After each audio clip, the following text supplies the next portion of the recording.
Bapak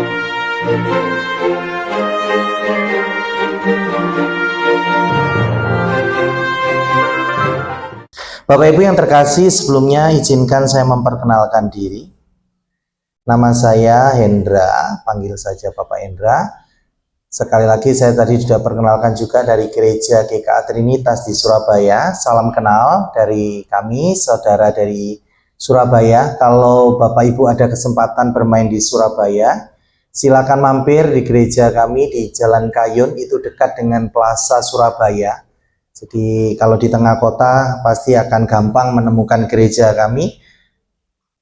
Bisa kita beribadah bersama ya sebagai seorang saudara. Nah, hari ini saya sebenarnya di dalam rangkaian untuk perjalanan misi di Kupang. Esok hari kami akan bersama tim dengan Pendeta Ari akan menuju ke desa Tunoa ya, Molo Utara, dan di sana akan ada KKR 3 hari 3 malam, dan akan meneruskan nanti di KKR di STT Soe, dan berakhir di hari Sabtu kami kembali ke Surabaya. Dan diizinkan juga nanti hari Minggu saya akan membawakan firman Tuhan di gereja GKIN Revival Pendeta Ezra Soru di ibadah pagi. Ya, rasanya cukup sekian ya perkenalannya, dan hari ini saya dimandatkan untuk membawakan satu bagian yang tidak terpisahkan sebenarnya dari tulip. Dan urutannya yang kedua, ini sebenarnya Bapak Ibu sebelum kita lebih lanjut, saya rasa kita pasti sudah belajar tentang total depravity. Dan saya tidak tahu kalau tadi Bapak Ivan juga telah menyampaikan bahwa ini juga semacam pengulangan. Jadi saya yakin sebelumnya sudah pernah belajar secara total tulip ini. Ya, satu rangkaian dari total depravity, unconditional election, limited atonement, irresistible grace, dan perseverance of the saints. Jadi gampangannya di dalam bahasa Indonesianya itu adalah total kejatuhan manusia.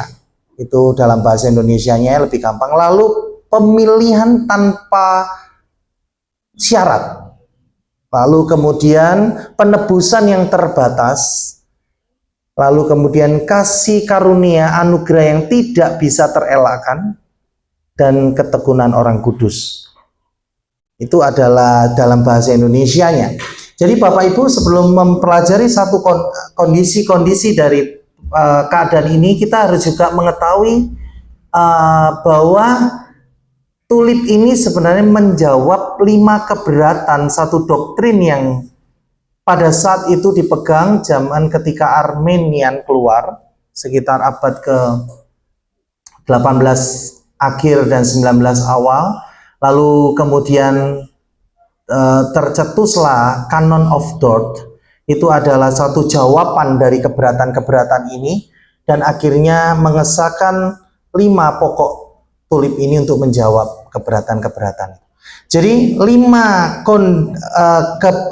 keadaan yang disampaikan oleh tulip ini sebenarnya menjawab 5 keadaan yang kebalikan dari apa yang tulip berikan. Nah, sekarang kita masuk lebih lanjut. Kalau boleh tahu, ini saya tidak bisa menggesernya. Apakah harus boleh dibantu kan? Oh, ini ya.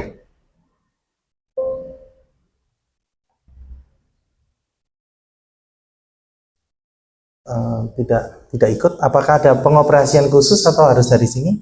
Boleh dibantu? Oh, dari sana ya. Oh, saya cukup melihatnya dari sini ya. Oke, nah sebelum kita maju lebih jauh, mari kita baca bagian firman Tuhan ini. Roma pasal 8 ayat 29 dan 30. Roma pasal 8 ayat 29 hingga 30.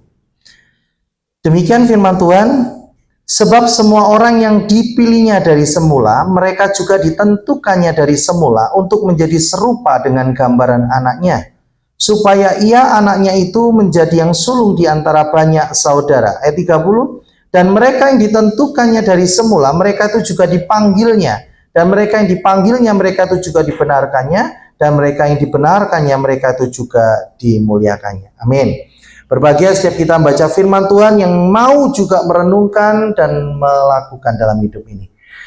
Bapak Ibu yang terkasih, kalau kita melihat ya, dalam poin kedua, unconditional election ini, pasti pertanyaan pertama adalah apakah pemilihan itu? Nah, kalau kita melihat pemilihan itu adalah pemilihan Allah yang kemudian dikaitkan di dalam hal apa pemilihan itu? Itu yang menjadi perenungan kita. Alkitab memang berbicara tentang macam-macam pilihan, Bapak Ibu. Semacam pemilihan Israel sebagai umat Allah di sekian banyak bangsa. Kalau kita melihat ya pergerakan dari umat tebusan, itu berawal dari seorang Abraham, lalu kemudian berangkat dari sebuah keluarga yang kemudian menjadi bapak-bapak leluhur Abraham, Ishak dan Yakub. Dari Yakublah kemudian menjadi sebuah bangsa panggilan, yaitu Israel. Nah, pemilihan itu kemudian akhirnya Israel itu menjadi bangsa yang dipilih Allah, yang kemudian berkembang menjadi Israel itu menjadi bukan hanya bangsa secara literal, tetapi dia menjadikan kita ini semua yang percaya kepada Kristus menjadi Israel rohani. Nah, kalau kita lebih lanjut lagi, ada banyak hal pemilihan Allah baik secara pribadi kepada orang-orang tertentu. Namun kalau kita melihat lebih lanjut, pemilihan yang dimaksud itu adalah berhubungan untuk menjadikan manusia itu menjadi anak-anak Allah. Atau yang dapat juga dikatakan bahwa pemilihan itu adalah untuk mereka diselamatkan. Dan istilah ini dikenal dengan sebutan predestinasi. Nah, Bapak Ibu, akhirnya kalau kita melihat bahwa unconditional election ini sama dengan definisi dengan predestinasi. Jadi kalau kita lihat pokok kedua ini tentang pemilihan, otomatis ini pemilihan yang tanpa syarat ini akhirnya berkaitan dengan doktrin yang sangat kuat, yaitu tentang predestinasi. Apa itu predestinasi? Apakah Bapak Ibu sudah mengenal istilah ini? Harusnya kalau sering pasti dengar ya, tetapi seringkali predestinasi ini akan ada banyak hal yang menjadi pertanyaan. Semoga seminar kali ini bisa setidaknya mewakili pertanyaan-pertanyaan yang keluar ya. Nah, predestinasi itu adalah tindakan kekal Allah, garis bawah ya, tindakan kekal Allah memilih sejumlah orang untuk menerima anugerah keselamatan di dalam dan melalui Yesus Kristus. Perhatikan Bapak Ibu, tindakan kekal Allah untuk memilih sejumlah manusia, untuk mereka akhirnya yang dipilih itu menerima anugerah keselamatan di dalam dan melalui Yesus Kristus. Jadi pemilihannya jelas kepada siapa dan untuk apa. Ini tidak bisa predestinasi itu dikaitkan dengan banyak hal yang kemudian, oh aku dipilih untuk menjadi orang Indonesia, oh aku dipilih untuk lahir di Kupang. Bukan seperti itu. Tetapi pemilihan ini oleh Allah di dalam tindakan kekalnya kepada manusia dengan tujuan untuk diselamatkan, dan jalannya jelas hanya melalui dan di dalam Yesus Kristus. Lalu kemudian kalau kita lebih lanjut, lalu dasar Alkitabnya tentang predestinasi ini apa? Karena sekali lagi Bapak Ibu, kalau kita mengatakan predestinasi, istilah ini tidak keluar di dalam Alkitab. Jadi perkembangan zaman, bahasa itu pun akhirnya mengalami satu perkembangan. Jadi kalau istilah Tritunggal, Bapak Ibu juga tidak akan pernah mendapatkannya. Tetapi pemahaman Tritunggal itu ada di dalam firman Tuhan dengan jelas. Kalau kita mengatakan apakah kemudian Paulus dulu mengajarkan juga dalam ajaran-ajaran di surat-suratnya tentang Tritunggal, kan tidak pernah keluar. Tapi kalau Bapak Ibu jelas memahami ajaran Paulus, ya yang diajarkan itulah namanya Tritunggal. Sama dengan predestinasi Bapak Ibu. Istilah ini mungkin kalau kita tarik di dalam katanya itu akan menemukan satu kesulitan mengertikan secara kata itu, tetapi artinya jelas dan lengkap. Mari kita lihat dasar Alkitabnya. Di dalam Alkitab kita melihat bahkan pertama kita melihat dari ajaran Yesus terlebih dahulu. Sudah jauh ini. Terus saya pikir mengikutin ya. Kalau ada pointer sih saya suka, kalau boleh. Kalau enggak, apakah bisa diatur? Kalau tidak, mungkin bantu saya. Terus ini sudah, nah, oke, cukup dulu dari ajaran Yesus. Oke ya. Nah sekarang kita lihat. Nanti kita akan juga melihat, karena tadi sudah dilihatkan ada Petrus dan Paulus. Tapi kita lihat di ajaran Yesus terlebih dahulu. Di dalam Matius pasal 24 ayat 31, saya memang tidak sengaja tuliskan ini. Kalau Bapak Ibu mau catat boleh. Di sana dikatakan Yesus mengajarkan begini. Dan Yesus akan menyuruh keluar malaikat-malaikatnya dengan meniup sangkakala yang dahsyat bunyinya. Dan mereka akan mengumpulkan orang-orang pilihannya dari keempat penjuru bumi dan seterusnya. Lalu di Markus pasal 13 ayat 20. Dan sekiranya Tuhan tidak mempersingkat waktunya, maka dari segala yang hidup tidak akan ada yang selamat. Akan tetapi oleh karena orang-orang pilihan, garis bawahi, yang telah dipilihnya, kemudian Tuhan mempersingkat waktunya. Perhatikan Bapak Ibu, jikalau pemilihan tidak pernah ada atau tidak pernah terjadi, maka patut dipertanyakan apa yang dimaksud dengan kata-kata yang Yesus ajarkan ini, orang-orang pilihan. Bisa paham sampai sini? Jadi pemahaman tentang pilihan ini, orang yang dipilih atau pemilihan Allah terhadap orang-orang, ini jelas Yesus ajarkan di dalam pengajarannya ketika dia ada di dunia selama berkarya selama 33 tahun lebih. Jelas karyanya di dalam 3,5 tahunan itu. Yesus mengajarkan ini. Lalu kemudian para rasul, murid-muridnya juga mempertegas pengajaran Yesus dalam pengajaran dia yang ditulis. Contoh Petrus. Ya, kedua. Di dalam 1 Petrus 1 ayat 2 dikatakan begini, 1 Petrus 1 ayat 2. Yaitu orang-orang yang dipilih sesuai dengan rencana Allah Bapa kita dan yang dikuduskan oleh Roh supaya taat kepada Yesus Kristus dan menerima percikan darahnya. Perhatikan, orang-orang itu dipilih supaya taat dan menerima percikan darah Yesus. Artinya apa? Mereka dipilih untuk mendapatkan pengampunan dosa oleh darah Yesus. Dan itu sama artinya dengan dipilih untuk diselamatkan. 1 Petrus 1 ayat 2. Ditegaskan lagi di 2 Petrus ayat 1 ayat 10 ya. Saya akan baca secara cepat supaya kita nanti bisa diskusinya lebih bagus ya. Tapi Bapak Ibu bisa ikut mencermatinya.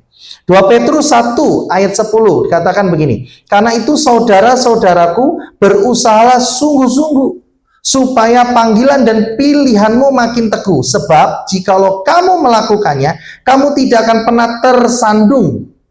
Kata-kata panggilan dan pilihanmu di sini jelas menunjuk pada panggilan dan pilihan Allah. Di dalam bahasa Indonesia sehari-hari ditulis 2 Petrus 1:10 ini seperti ini. Sebab itu saudara-saudara, berusahalah lebih keras supaya panggilan Allah dan pilihannya atas dirimu menjadi semakin teguh. Jadi dari Yesus mengajarkannya, kemudian di dalam rasul muridnya Petrus mempertegas akan pilihan Allah di dalam manusia untuk diselamatkan. Lalu kita lihat ajaran Paulus Bapak Ibu. Efesus pasal 1 ayat 4, ayat 5 dan ayat 11 jelas di sana dikatakan, sebab di dalam Dia Allah telah memilih kita sebelum dunia dijadikan. Perhatikan ini. Supaya kita kudus dan tak bercacat di hadapannya. Ayat 5. Dalam kasih ia telah menentukan kita dari semula oleh Yesus Kristus untuk menjadi anak-anaknya sesuai dengan kerelaan kehendak. Ayat 11. Aku katakan di dalam Kristus, karena di dalam Dialah kami mendapat bagian yang dijanjikan. Kami yang dari semula ditentukan untuk menerima bagian itu sesuai dengan maksud Allah dan sebagainya. Masih ada di surat Roma, di 2 Tesalonika jelas.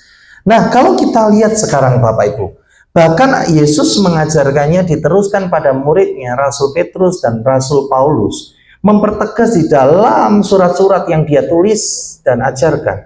Jelas sekali bahwa pemilihan Allah atas orang yang kemudian diselamatkan melalui Kristus Yesus itu sangat jelas.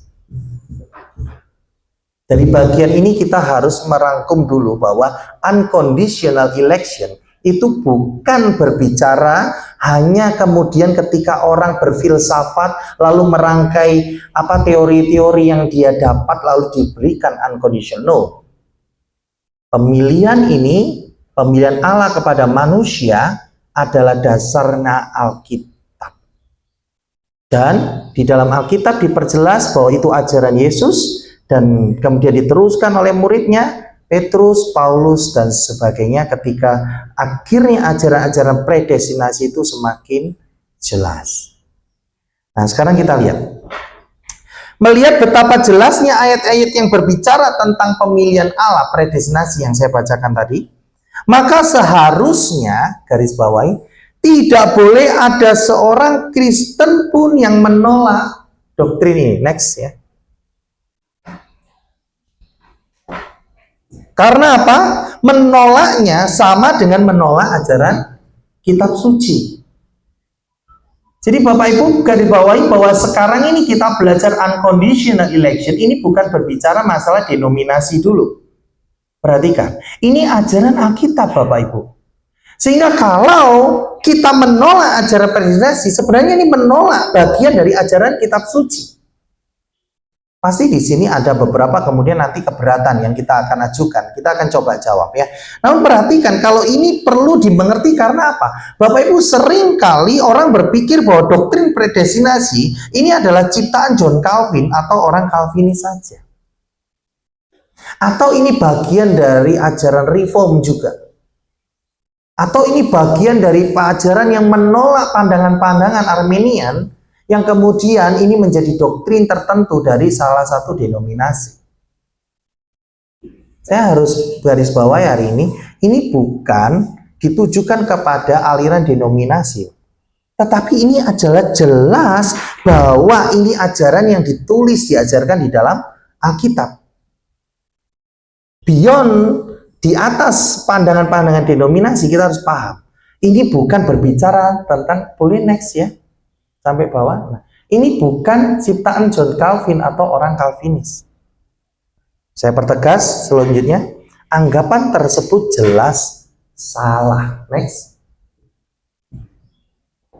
Next. Ya. Bisa bantu lihat ya nanti penjelasan saya dengan dengan slide-nya. Jadi Bapak Ibu, doktrin predestinasi sering dianggap sebagai produk Calvinis. Tetapi sesungguhnya doktrin ini adalah murni ajaran Alkitab. Terlepas dari bagaimana Calvin maupun orang lain menjabarkannya, Bapak Ibu harus paham bahwa ini adalah ajaran Alkitab.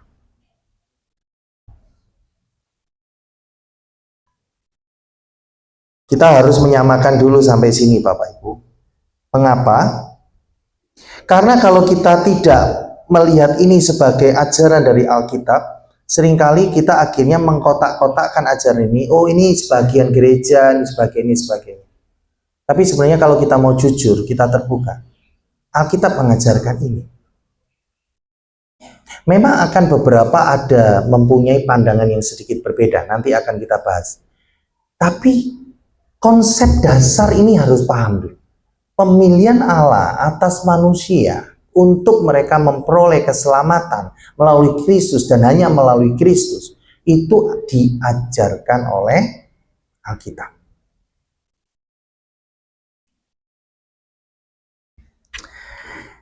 Ya, saya tidak mau bahas yang lain dulu. Ini yang perlu yang saya tekankan karena cukup panjang. Kalau melihat waktu nanti tanya jawabnya akan lebih sedikit. Nah, lanjut. Mengapa Allah, pertanyaannya, mengapa Allah perlu melakukan predestinasi? Kita mulai kritis ya. Nah, sekarang kan tadi kebenarannya bahwa predestinasi pemilihan Allah itu jelas diajarkan Alkitab. Lalu kita pasti harus tanya dulu, mengapa ini perlu ada? Bisa mengikuti ya? Mengapa perlu ada? Mengapa Allah harus memilih orang? Memilih manusia untuk diselamatkan? Apakah tidak bisa manusia itu yang memilih Allah? Atau apa jadinya kalau tanpa pemilihan Allah? Manusia ini dibiarkan saja sesuai dengan aturan yang berlaku, dilepaskan saja tanpa Allah memilih. Bapak Ibu jelas Allah perlu melakukan ini. Mengapa? Karena begini, Bapak, perhatikan. Allah perlu melakukan pemilihan untuk keselamatan, karena jika tidak, maka tidak ada satu orang pun bisa diselamatkan. Sekalipun pekerjaan penebusan telah dilakukan oleh Yesus. Wah, mulai kita lebih masuk lagi ya, mengerikan ya. Bahkan Yesus ketika melakukan penebusan tanpa pemilihan ini dilakukan, ternyata tidak ada seorang pun bisa diselamatkan. Mengapa demikian? Lanjut ya. Karena ini ada hubungannya sebenarnya Bapak Ibu, karena itu di awal tadi saya jelaskan tentang tulip, ini bukan sesuatu yang bisa dipisah-pisahkan. Jadi sebenarnya ini adalah satu kesinambungan isi pola pikir yang saling bertautan dan saling menopang. Jadi kalau kita melihat mengapa demikian, mengapa unconditional election, kenapa election dari Tuhan ini harus ada, mengapa? Karena hubungannya dengan doktrin total depravity, kerusakan total. Kita sudah melihat Bapak Ibu bahwa manusia itu berdosa. Manusia berdosa itu berada dalam kerusakan total. Jadi manusia ini sebenarnya mati secara rohani, dia tidak bisa mencari Allah dan tidak bisa datang beriman kepada Kristus. Sejalan dengan ini Edwin Palmer, ya, next, mengatakan begini, seluruh umat manusia akan tetap terhilang jika berdasarkan keadaan mereka sendiri, dan jika manusia tidak dipilih oleh Allah untuk diselamatkan, di dalam 5 pokok Calvinisme yang diajarkan. Lalu Pak Yakub Trihandoko, menurut doktrin kerusakan total, setiap manusia lahir dalam keadaan yang mengenaskan. Mereka mewarisi dosa asal dari Adam yang mengakibatkan mereka memiliki status berdosa, dikuasai oleh dosa dan naturnya rusak oleh dosa. Bapak Ibu memahami tentang kerusakan total? Apa bedanya dengan kerusakan mutlak? Pernah berpikir? Harusnya di total depravity diajarkan ini. Apa bedanya kerusakan total dan kerusakan mutlak? Bapak Ibu, kalau kerusakan mutlak, hari ini kita tidak bisa duduk seperti ini. Hari ini tidak ada orang yang berjualan di pasar, membeli sepeda motor dengan tenang. Karena kalau kerusakan mutlak, otomatis semua perbuatannya akan mengarah kepada dosa yang meningkat dan mematikan. Kita tidak bisa duduk tenang karena semua pasti dikuasai iri hati dan akan saling membunuh. Bedakan ya. Kalau kerusakan total itu adalah dasarnya, benihnya dalam diri manusia itu sudah statusnya berdosa. Sehingga apa yang keluar dari itu adalah dari status yang berdosa. Namun mereka masih bisa melakukan anugerah umum, yaitu kebaikan menurut standar manusia.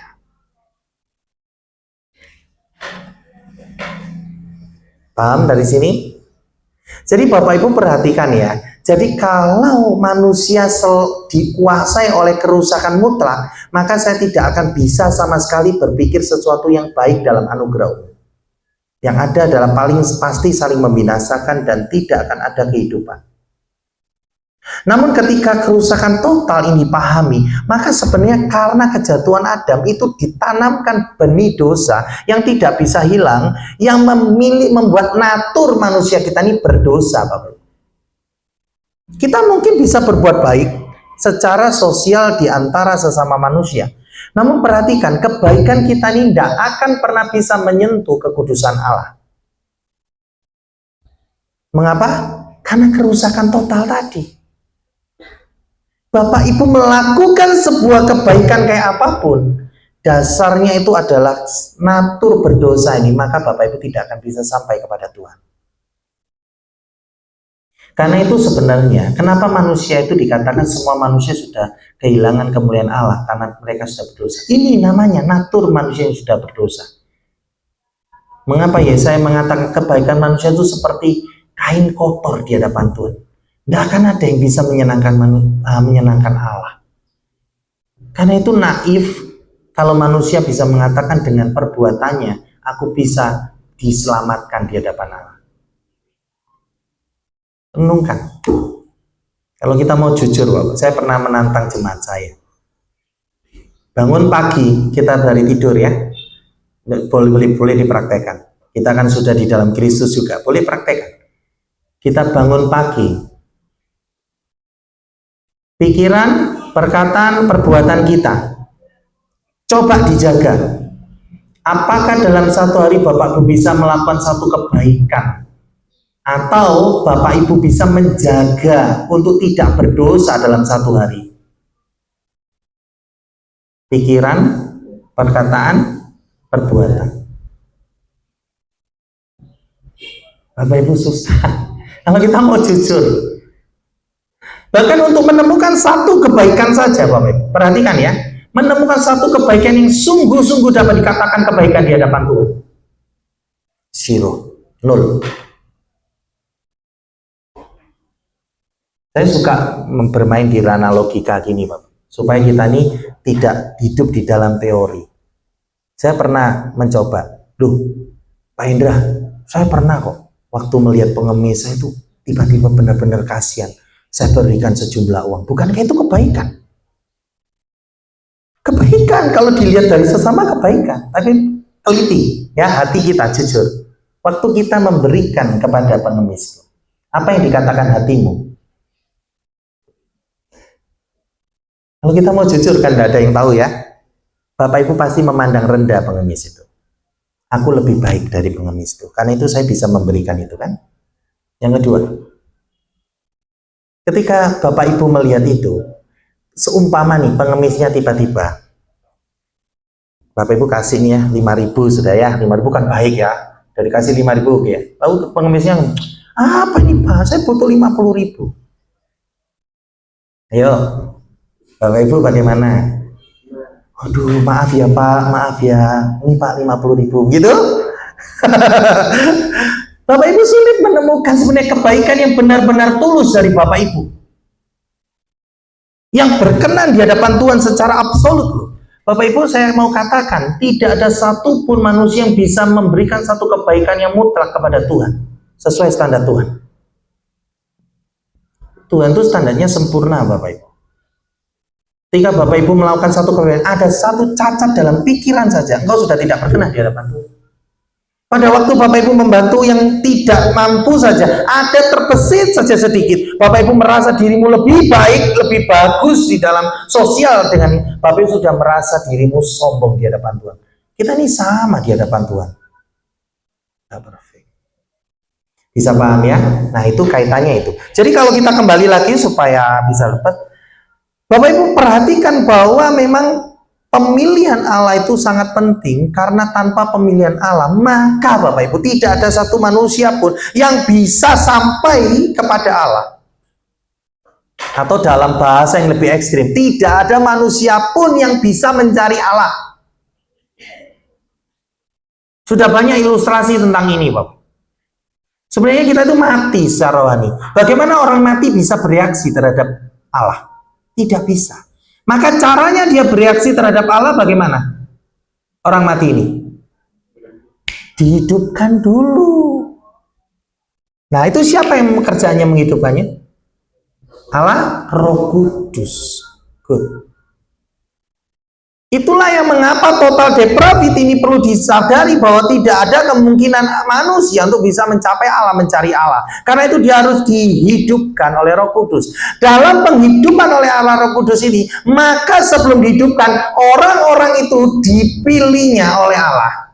Orang yang dipilih itulah yang kemudian Roh Kudus mencelikkan mata rohaninya, menghidupkan rohaninya, sehingga dia bisa menangkap kebenaran Allah.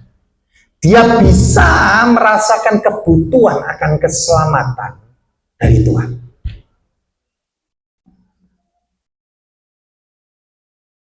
Gampangannya begini Bapak Ibu.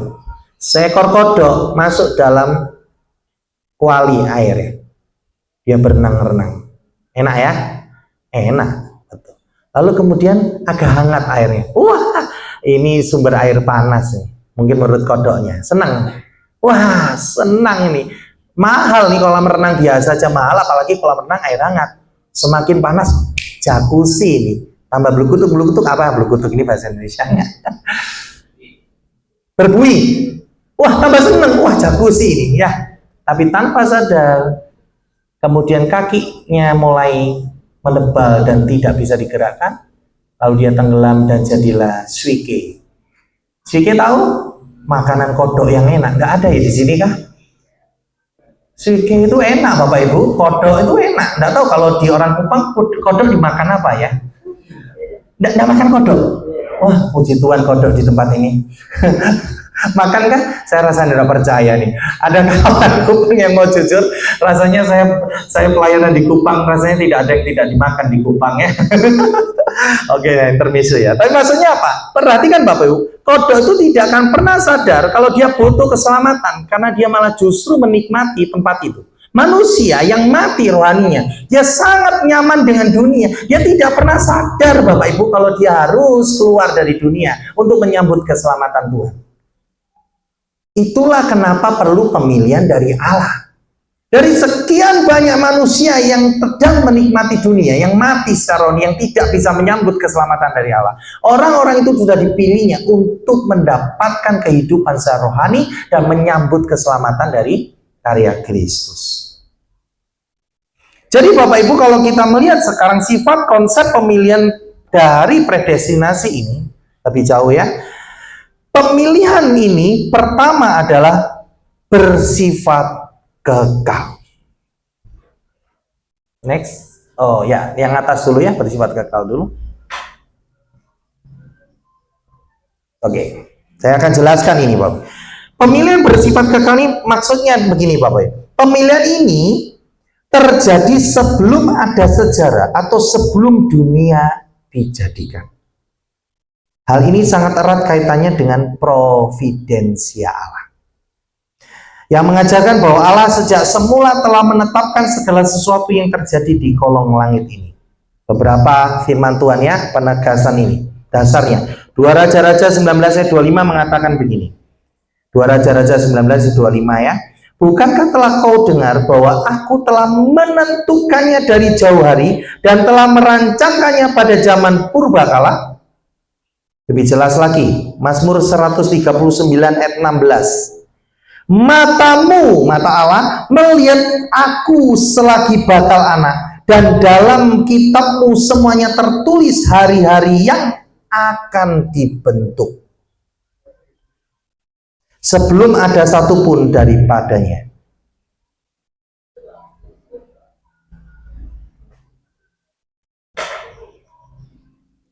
Lalu ayat yang kita baca tadi, Roma 8 ayat 29 sampai 30, 29 saja. Sebab semua orang dipilihnya dari semula, perhatikan Bapak. Mereka juga ditentukannya dari semula.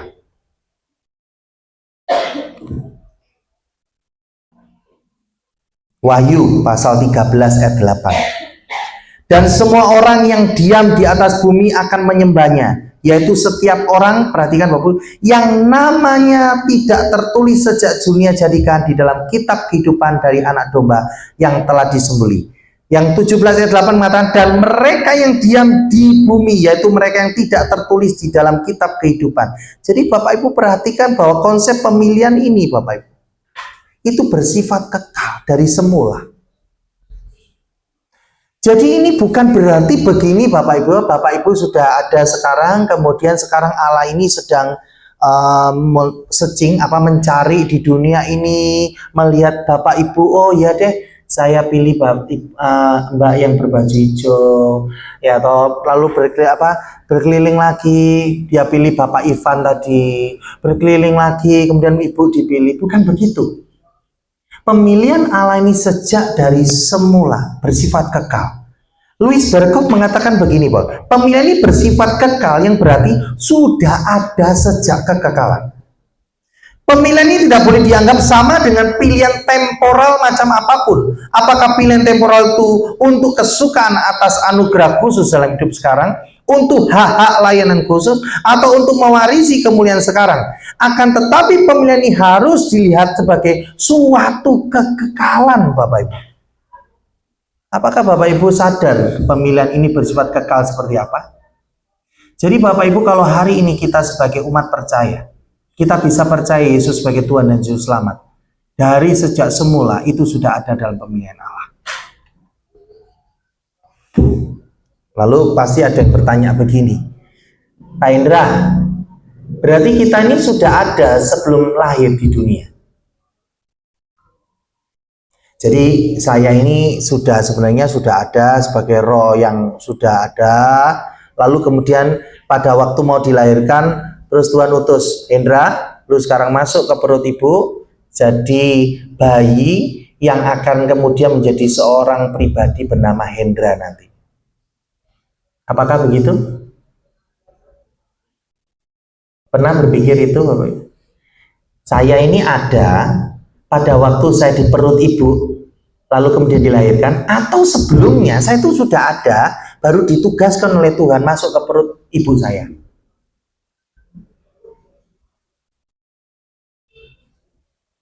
Bapak Ibu, saya harus katakan ya, kita ini baru ada setelah ketika sperma dan ovum bertemu di tubuh ibu kandung kita. Lalu kita berdiam di dalam kandungan ibu kita 9 bulan lebih, entahkah itu normal atau tidak ya. Tapi yang penting berdiam di kandungan itu dan kemudian dilahirkan. Barulah kemudian saya diberi nama oleh orang tua saya Hendra, dan detik itulah saya baru ada di dunia ini. Dan saya akan mulai ada terus di dalam kekekalan. Perhatikan. Jadi hidup kita ini ada memang sejak ketika kita ada di perut ibu. Lalu tapi setelah kemudian dilahirkan, bapak ibu sudah akan ada terus dalam kekekalan.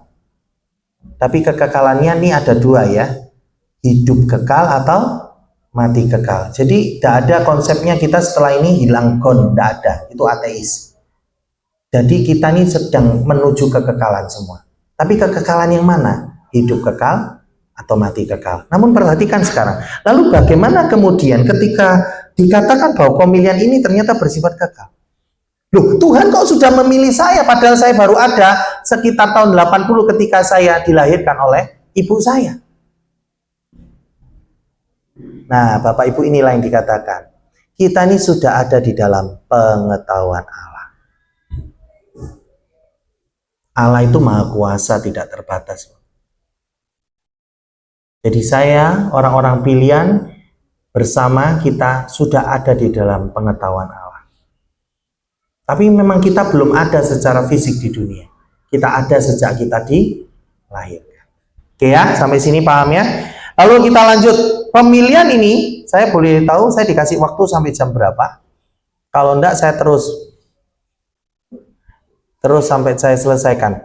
Boleh 8 lebih ya, enggak apa-apa ya. Nanti kalau umpama sudah terlalu lama, boleh dilemparkan sesuatu pada saya ya. Makanan saja ya, tolong jangan batu. Kalau atau Bapak Ibu, saya pernah di khotbah, kalau seandainya sudah kelamaan ya, silakan Bapak Ibu kalau ngantuk menguapnya yang keras. Beneran Bapak Ibu, baru saya khotbah, wah, oke itu alam ya. Tapi berharap enggak ya, itu jemaat yang di sana, bukan di sini. Keterlaluan, saya sindir tambah malah dilakukan. Tapi semoga enggak ya. Tapi semoga Bapak Ibu bisa mencerna apa yang saya sampaikan ini. Nah, sekarang kita lihat faktor yang kedua. Predestinasi tersebut melibatkan di dalamnya penetapan binasa bagi non pilihan. Wah, ini sudah mulai masuk ranah yang lebih serius, Bapak ya. Slide selanjutnya, Bapak Ibu, di dalam predestinasi. Nah, ini baru saya harus omongkan, ada pembedaan ya. Bapak Ibu, kalau tentang predestinasinya sendiri, Alkitab tuh mengajarkan, dan seharusnya orang Kristen tidak menolaknya, karena menolak ajaran ini berarti menolak isi Alkitab. Namun perhatikan Bapak Ibu, pengembangan dari predestinasi ini akan mengerucut pada dua hal ini. Yang pertama Bapak Ibu, itu disebut sebagai pandangan single predestination atau predestinasi tunggal kalau di Indonesia kan. Nah, apa artinya Bapak Ibu kalau single predestinasi? Yang kedua dulu ya, ada dua, berarti kalau ada single berarti ada double predestination atau predestinasi ganda, yang satunya predestinasi tunggal. Saya akan jelaskan dua hal ini, nanti Bapak Ibu akan menyimak bagaimana sebenarnya yang lebih mendekati kebenaran ini. Ya, saya bukan memaksa Bapak Ibu, tapi saya akan memaparkan ada dua pandangan ini. Dan dua pandangan ini juga dipegang oleh beberapa teolog-teolog. Ya, kita lihat single dulu, predestinasi tunggal. Pandangan ini percaya Bapak Ibu bahwa Allah memang menentukan orang-orang tertentu untuk diselamatkan. Perhatikan, sedangkan untuk orang-orang yang tidak ditentukan untuk diselamatkan, Allah hanya membiarkan atau mengabaikan mereka saja. Allah tidak menetapkan mereka untuk binasa. Oke, saya mau mencoba begini ya, mencoba menerangkan tentang ini. Bapak Ibu begini, seandainya kita ini mewakili semua umat manusia, ya, kita ini mewakili semua umat manusia, nggak mungkin sedikit ini ya, anggaplah kita semua. Di dalam konsep total depravity, otomatis kan kita ini semua sudah pasti masuk neraka. Upah dosa ialah maut. Dosa ditulis dalam bentuk tunggal. Satu dosa saja udah pasti mati. Nah, apalagi kalau Bapak Ibu sadar, mundur sedikit Roma 3:23, semua orang telah berbuat dosa dan telah kehilangan kemuliaan Allah. Jadi kita ini seharusnya semua ini pasti masuk neraka. Nah, konsep predestinasi tunggal itu cuman begini, di antara semua yang sudah pasti masuk neraka ini, Tuhan memilih, mengkhususkan satu demi satu yang dipilih. Bisa paham? Lalu yang lain bagaimana? Tuhan tidak memilih yang lain. Maaf ya, ini bukan mewakili, anggap saja ibu saya pilih untuk diselamatkan. Masnya saya pilih untuk diselamatkan. Mbaknya nggak tak pilih. Ini anggap ya. Nah berarti mbaknya apa tak pilih untuk binasa? Enggak, Tuhan cuma membiarkan saja, mengabaikan. Karena apa? Pada dasarnya semua kan sudah pasti masuk neraka. Paham sampai sini? Ini konsep single predestinasi, predestinasi tunggal. Jadi Tuhan hanya memilih di antara orang yang masuk neraka ini, dipilih untuk masuk surga. Nah yang lain bagaimana? Tidak dipilih untuk masuk neraka, tapi karena memang sudah pasti masuk neraka, dibiarkan saja, diabaikan. Oke? Nah, siapa tokoh yang memegang ini? Dr. James Kennedy mengatakan begini, Alkitab tidak pernah mengatakan ada orang yang ditetapkan sejak semula untuk masuk ke neraka. Berulang kali kita melihat bahwa orang-orang yang sudah ditetapkan sejak semula dipilih untuk diselamatkan, tetapi dimanapun kita tidak pernah melihat ada orang-orang yang ditetapkan sejak semula untuk dihukum atau masuk ke neraka. Itu dalam tulisannya dia. Dipertegas lagi di halaman selanjutnya, dia mengatakan begini, predestinasi tidak meninggalkan siapapun juga. Oke. Predestinasi tidak melarang seorang pun masuk ke surga. Predestinasi juga tidak menyuruh seorang pun pergi ke neraka. Tetapi predestinasi mencegah banyak orang masuk ke neraka. Tadi konsepnya tadi saya ngomong ya, mencegah. Kalau enggak kan semua masuk neraka. Tapi dipredestinasi, dipilih untuk masuk surga. Kalau tidak ada predestinasi yang merupakan kehendak Allah, maka surga akan kosong dan neraka akan penuh sesak.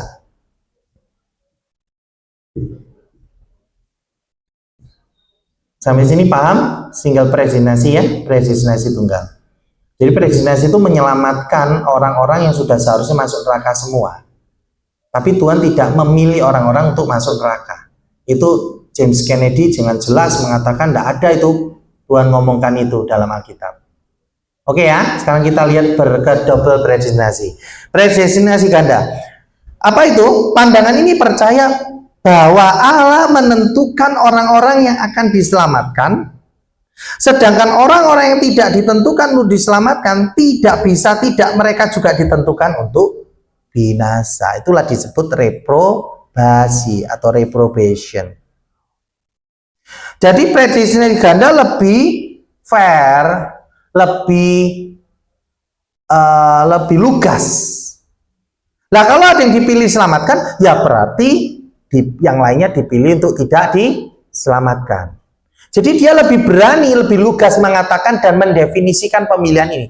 Kalau Tuhan memilih A, berarti yang satunya itu berarti bukan A, berarti pasti masuk neraka. Nah Bapak Ibu, ternyata yang memegang pandangan ini yang kita seharusnya disebut Calvin ya, Calvinis. John Calvin memegang ini, Bapak. Nah, tapi ada beberapa yang pandangan gereja yang walaupun dia disebut Calvinis, sebenarnya lebih tepat begini, bukan Calvinis. Kalau Calvinis, Bapak Ibu mau nggak mau ini harus diterima. Ini kan pandangan Calvin. Jadi kalau Bapak Ibu gerejanya apa Calvinis, ini harus terima semua atau pandangan semua Calvin harus diterima. Karena itu sebenarnya ada pandangan yang lebih denominasi yang lebih spesifik itu menyebut diri sebagai teologi reform. Nah, reform itu bukan Calvinis. Tapi Calvinis itu juga bagian dalam reform. Bisa bedakan ya. Nah, karena itu ada beberapa pandangan yang Calvinis mungkin tidak diterima tetapi diterima oleh pandangan teolog-teolog lain yang masuk dalam reform, yaitu masuk dalam ajaran reform. Teologi reform itu adalah pandangan kekristenan yang berbasiskan pengakuan-pengakuan iman reform yang diterima. Jadi sebenarnya teologi reform teologi rame-rame dari pandangan yang senafas kembali kepada Alkitab. Dan harus ada pagernya. Pagernya itu adalah pengakuan-pengakuan iman yang diterima oleh reform. Nah, hari ini kalau kita melihat sekarang, kita bisa membedakan ya antara teologi reform dan Calvinis. Nah, tapi kalau kita melihat secara pandangan ini, justru predestinasi ganda ini dipegang oleh John Calvin. John Calvin mengatakan ini dalam isi studionya ya. Hidup yang kekal ditentukan lebih dulu untuk sebagian manusia. Penghukuman kekal untuk yang lain. Saya pertegas di bagian akhirnya itu ya. Jadi Calvin itu sebenarnya sudah menetapkan bahwa memang pandangan double predestinasi yang mengatakan bahwa ada orang yang dipilih untuk hidup kekal, tapi ada yang dipilih untuk dibinasakan. Nah, kenapa saya ngomong Calvin ini lugas? Karena Bapak Ibu kalau kita mau fair, di beberapa pandangan reform, bahkan saya juga mengutip ya, ada Pak Stephen Tong termasuk ya.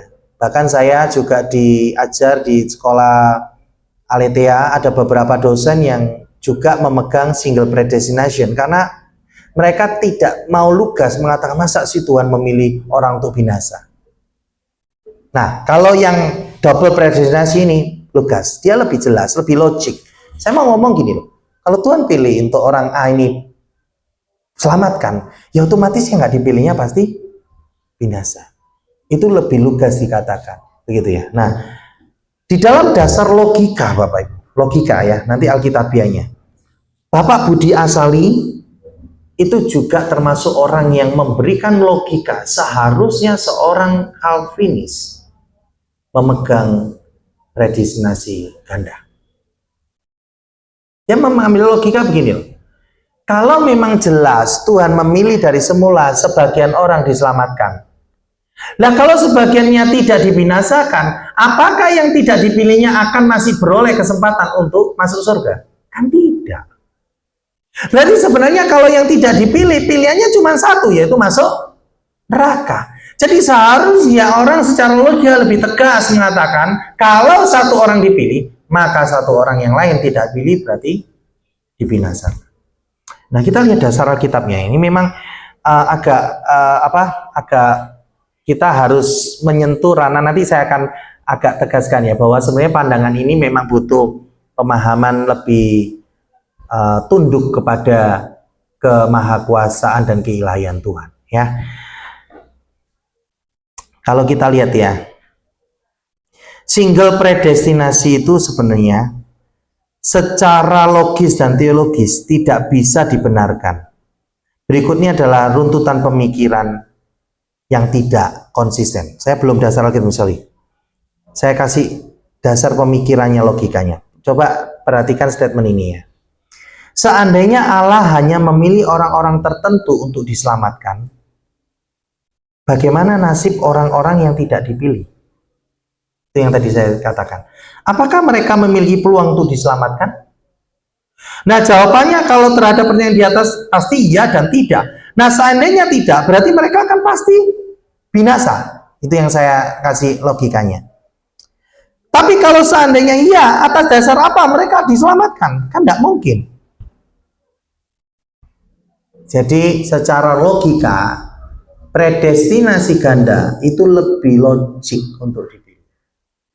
Tapi sekali lagi saya paparkan ini, ada beberapa teolog yang tetap pegang predestinasi Tunggal. Nanti akan ada ayat-ayat yang menguatkan mereka. Nah, sekarang kita jawab secara alkitabiah. Bapak Ibu, kalau kita lihat Amsal 16 ayat 4. Amsal 16 ayat 4 itu mengatakan gini, Tuhan membuat segala sesuatu untuk tujuannya masing-masing. Bahkan orang fasik dibuatnya untuk hari malapetaka. Jadi di sini dikatakan bahwa secara eksplisit ayat ini mengatakan bahwa orang fasik dibuat untuk tujuan penghukuman. Lanjut, Matius 11 ayat 20 ayat 22. Ini waktu Yesus mengecam beberapa kota ya. Tuhan mengatakan gini, Yesus mengecam kota-kota yang tidak bertobat, sekalipun bayangkan, di situ ia paling banyak melakukan mujizatnya. Celakalah engkau Korazim, celakalah engkau Betsaida, karena jika di Tirus dan di Sidon terjadi mujizat yang telah terjadi di tengah-tengah kamu, sudah lama mereka bertobat dan berkabung. Tetapi aku berkata kepadamu, pada hari penghakiman, tanggungan Tirus dan Sidon akan lebih ringan daripada tanggunganmu. Lihat, Yesus berkata bahwa kalau di Tirus dan Sidon ada mujizat-mujizat seperti yang terjadi di Korazim atau Betsaida, maka Tirus dan Sidon pasti sudah bertobat. Tetapi mengapa Tuhan dalam kenyataannya tidak memberi mujizat-mujizat itu kepada mereka? Oke, lanjut lagi. Bapak Ibu, kalau kita mau lihat sebenarnya banyak sekali ya. Tapi kalau mau ngambil satu lagi aja, kita Yohanes 17 ayat 2. Yohanes 17 ayat 12 itu Yohanes 17 ayat 12, maaf ya, bukan 2. Yohanes 17 ayat 12 itu Tuhan mengecam, lihat nih. Selama aku bersama mereka, murid-muridnya ya, aku memelihara mereka dalam namamu, nama Bapa, yaitu namamu yang telah engkau berikan kepadaku, kata Yesus. Aku telah menjaga mereka, dan tidak ada seorang pun dari mereka yang binasa. Namun ada salahnya, selain daripada dia yang telah ditentukan untuk binasa. Memang hari itu menuju kepada Yudas. Bagian ini, Yohanes 17, kalau Bapak Ibu baca lebih lanjut, itu menuju pada Yudas. Namun perhatikan statement ini, berarti ada yang ditentukan untuk binasa. Oke, dan selanjutnya ya. Nah, akhirnya kita melihat sebenarnya di dalam pandangan predestinasi tunggal dan predestinasi ganda, saya sebenarnya Bapak Ibu progresif. Saya dulu juga memandang predestinasi tunggal itu lebih lebih halus, lebih tidak kayak mengesankan Allah itu, masa sih Allah memilih orang untuk dibinasakan, begitu loh ya. Kan seperti pandangan predestinasi tunggal tadi. Tapi kemudian secara Alkitab, saya melihat beberapa ayat yang menguatkan. Saya mulai melihat bahwa kita harus fair. Nanti kita akan jawab apa yang keberatan itu. Tapi kita harus fair. Kalau memang Tuhan menetapkan orang itu diselamatkan, otomatis orang yang lain pasti dibinasakan. Karena tidak ada pilihan lain. Oke? Nah, pasti akan ada keberatan, Bapak. Salah satu keberatannya berkata ini. Bagaimana dengan ayat-ayat yang menyatakan bahwa Allah tidak menghendaki ada orang-orang yang binasa? Betul tak? Banyak Bapak Ibu ya. Kalau kita lihat ya. Contoh 2 Petrus 3 ayat 9. Saya sudah tulis, Bapak Ibu bisa catat, nanti bisa dibaca di rumah. Tuhan tidak lalai menepati janjinya, sekalipun ada orang yang menganggapnya sebagai kelalaian.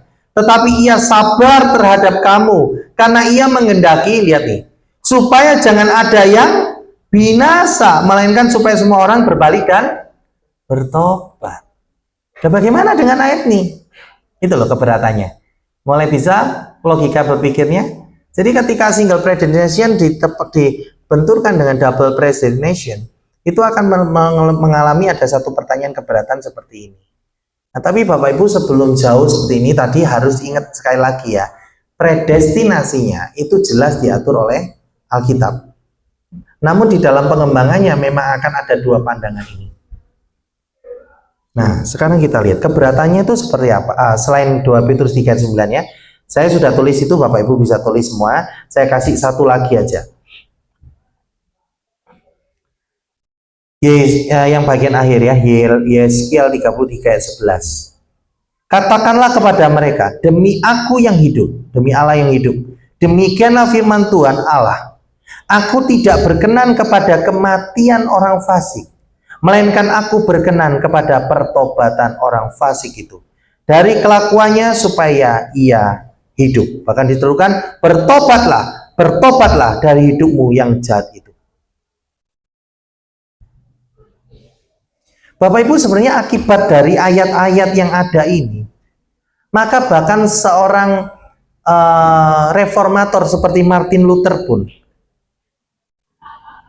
dia percaya predestinasi. Namun dia sulit membuat dia membicarakan ini di dalam pelayanannya secara lugas.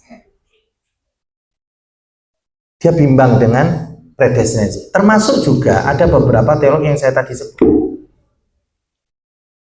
Nah, bagaimana cara menjawab ini, Bapak Ibu? Sebenarnya kita lihat ya.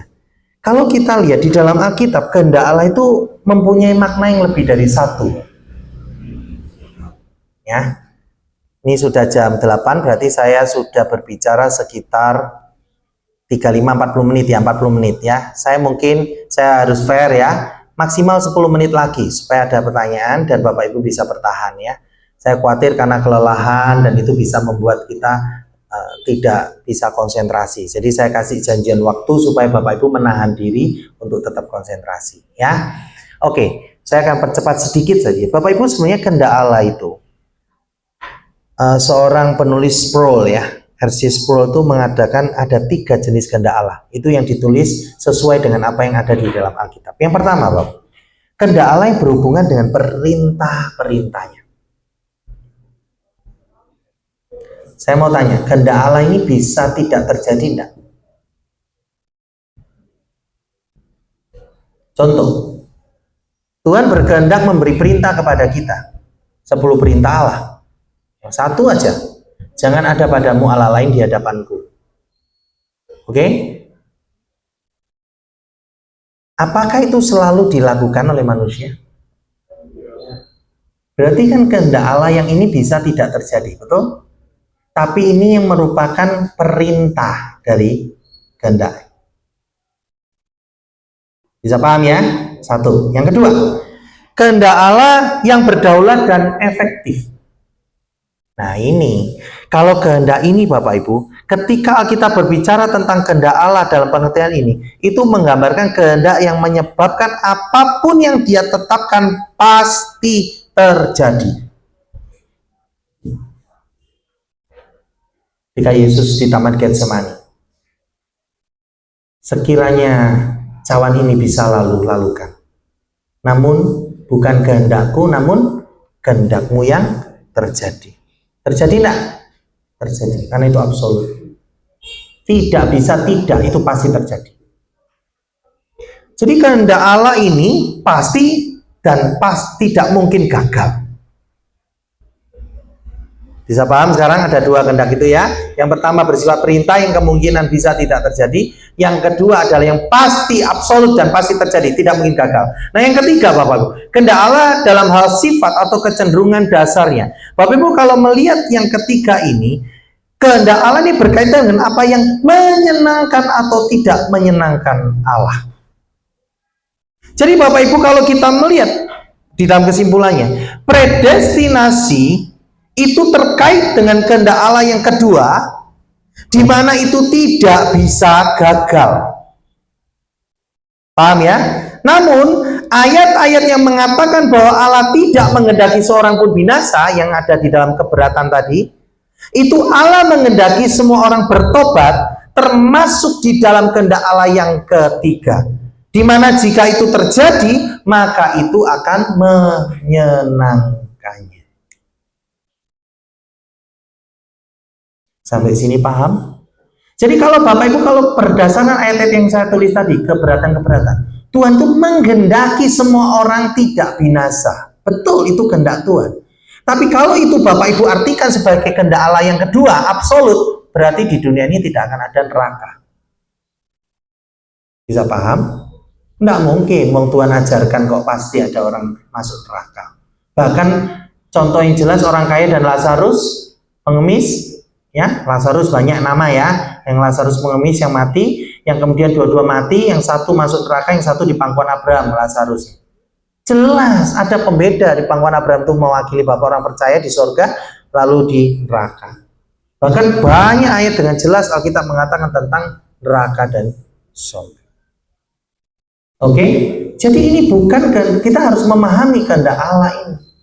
Jadi Bapak Ibu, kadangkala kita tidak bisa memahami apa yang disingkapkan Allah sebagai bahasa matematika saja. Kalau 1 tambah 1 itu pasti 2, tidak mungkin yang lain. Tapi ketika kita membahas tentang kehendak Allah, bagian lain banyak ya Bapak. Termasuk nih sekarang yang kita bahas adalah kehendak Allah. Kehendak Allah itu bersifat seperti itu. Ada yang pertama bersifat perintah. Saya ulang sedikit. Itu bisa gagal? Bisa. Banyak, sering gagal. Tapi Allah berkehendak itu. Nah, yang kedua, kehendak yang absolut. Pasti terjadi, tidak bisa gagal. Karena itu Bapak Ibu, ini juga prinsip orang percaya. Ketika Bapak Ibu mempunyai satu iman yang Tuhan tanamkan yang kuat. Ketika di dalam pergumulan. Tapi ini beda dengan mengklaim Tuhan ya. Tuhan karuniakan. Kalau Bapak Ibu lihat 1 Korintus pasal 12. Karunia-karunia itu salah satunya adalah karunia iman. Entah kenapa Tuhan memberikan satu kekuatan bahwa engkau pasti melewati pencobaan ini dan engkau jadi pemenang. Kau memperkatakan itu, kau melakukan itu. Dan Bapak Ibu, akhirnya terjadi. Dan itu kehendak Allah yang absolut, pasti terjadi. Tidak ada yang bisa menghalangi apapun. Bisa paham ya? Lalu yang ketiga adalah kehendak Allah yang ketika itu terjadi, maka itu akan menyenangkan Tuhan. Jadi ketika keberatan ini diberikan, dapat diartikan bahwa jika memang terjadi itu adalah hal yang menyenangkan Tuhan. Tapi itu bukan yang kedua yang harus terjadi. Oke? Nah Bapak Ibu, kalau kita lanjut lagi, nanti kita akan tutup karena saya sudah janji 5 menit lagi ya. Akan ada aplikasi praktis yang menjadi perenungan kita untuk kita setelah belajar ini apa yang kita bisa praktiskan. Konsep pemilihan predestinasi tadi, selain tadi bersifat mutlak, lalu kemudian ada pemilihan yang binasa. Lalu predestinasi ini tidak mungkin gagal. Inilah yang tadi disebut dengan kehendak Allah yang kedua. Tidak mungkin gagal. Wah, ini akhirnya berkait dengan banyak doktrin. Nah, kalau kita sudah dipilih sejak semula, tidak mungkin Allah itu gagal. Contoh Allah memilih Mas ini dari semula. Kita kan tidak mengerti yaitu dalam pemilihan Allah. Lalu kemudian satu waktu Mas ini akhirnya sepertinya murtad. Mencari, menjelek-jelekan Kristen jauh-jauh sampai hampir mati pun dia tetap mati-mati menjelekkan Kristen. Tapi di ujung hidupnya, kemudian dia bertemu pertobatan dan dia mengakui semua kesalahan. Dia berpulang kepada Bapa. Saya mau tanya, orang itu dipilih nggak? Pilih. Tapi apakah waktu itu kemudian Tuhan ngomong waktu murtad, oh nggak tak pilih lagi, ini jelek nih. Terus nanti baik lagi, oh tak pilih lagi begitu? Dah. Pemilihan Allah itu bersifat mutlak dan tidak pernah gagal. Konsep inilah yang akhirnya menekankan kepada kita tidak cepat menghakimi orang dalam cara matinya. Oke? Nah, akhirnya Bapak Ibu yang terakhir bahwa predestinasi ini disebut tidak bersyarat, unconditional. Inilah yang kita renungkan. Mengapa disebut tidak bersyarat Bapak Ibu?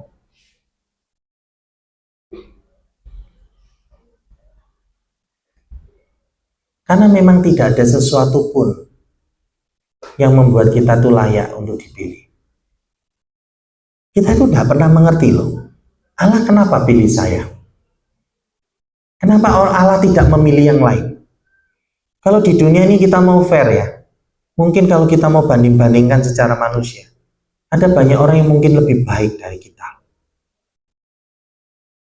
Di dunia yang mengenal tentang anugerah umum, kebaikan Tuhan, orang itu bisa bersyukur atas semua itu dan melakukan kebaikan yang sangat luar biasa. Bukan orang Kristen loh. Dia bahkan bisa memberikan sebagian besar jumlah uangnya untuk membantu orang-orang yatim piatu dan anak-anak. Bahkan dia tulis namanya no name, tidak perlu tahu. Tapi biarkan itu menjadi berkat. Tapi orang itu bukan orang pilihan loh. Dan sedangkan kita, kadang-kala kita merasa kok aku kurang ya Tuhan. Aku ini kok rasanya kurang ya. Tapi aku yakin ya. Aku belajar firman Tuhan, aku bersyukur akan anugerah Tuhan. Aku bersyukur aku bisa percaya tinggal di dalam iman bahwa Yesus adalah Tuhan dan Juru Selamatku satu-satunya. Tapi aku merasa diriku ini bukan seorang yang sangat sempurna. Banyak orang yang lebih baik. Dan saya mau tegaskan Bapak Ibu, inilah yang artinya bahwa Allah memilih kita itu tanpa syarat. Kita nggak ngerti. Itu pemikiran Allah yang sempurna. Karena itu yang kita bisa lakukan adalah bagaimana kalau engkau sudah sadar bahwa diri, bersyukurlah.